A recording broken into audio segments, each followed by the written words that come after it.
हातावरची मेहंदीचा रंग उतरत नाही तोच घात झाला, अशीच एक अत्यंत हृदयद्रावक आणि मन सुन्न करणारी घटना जळगाव शहरात घडली आहे। लग्नाचा उत्साह आणि नवीन संसाराची स्वप्ने डोळ्यात साठवून माहेरी निघालेल्या 21 वर्षीय नववधूचा भीषण रस्ते अपघातात जागीच मृत्यू झाला।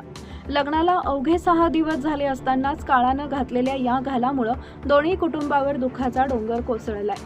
वैशाली भाऊसाहेब पाटील वय वर्ष 21 असा अपघातात मृत्यू झालेल्या दुर्दैवी नववधूचं नाव आहे।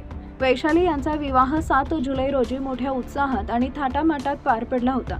लग्नानंतरचे देवाचे दर्शन आणि इतर विधी आटपून वैशाली सोमवारी आपल्या माहेरी जाण्यासाठी निघाल्या होत्या।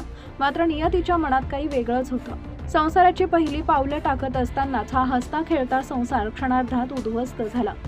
मिळालेल्या माहितीनुसार सोमवारी वैशाली या आपल्या काकांसोबत रावसाहेब पाटील यांच्या दुचाकीवरून माहेरी जाण्यासाठी निघाल्या होत्या। जळगाव शहरातील कवयित्री बहिणाबाई चौधरी महाराष्ट्र विद्यापीठासमोरील रस्त्यावरून जात असताना एका भरधाव चारचाकी वाहनानं त्यांच्या दुचाकीला जोरदार धडक दिली। ही धडक इतकी भीषण होती की वैशाली यांचा जागीच मृत्यू झाला, तर त्यांचे काका रावसाहेब पाटील हे या अपघातात गंभीर जखमी झाले असून त्यांच्यावर रुग्णालयात उपचार सुरू आहेत। अपघाताची माहिती मिळताच माहेरच्या आणि सासरच्या दोन्हीकडील नातेवाईकांनी जळगाव शासकीय वैद्यकीय महाविद्यालय व रुग्णालयात धाव घेतली।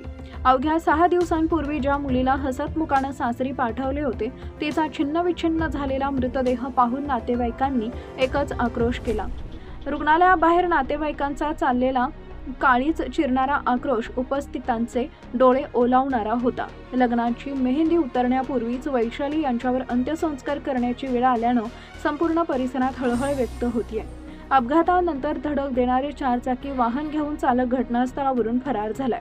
या प्रकरणी जळगाव पोलिसांनी गुन्हा दाखल केला असून अपघातास कारणीभूत ठरलेल्या अज्ञात वाहन चालकाचा कसून शोध घेतला जातोय। परिसरातील सीसीटीव्ही फुटेज आणि प्रत्यक्षदर्शींच्या मदतीनं पोलिसांचा पुढील तपास सुरू आहे।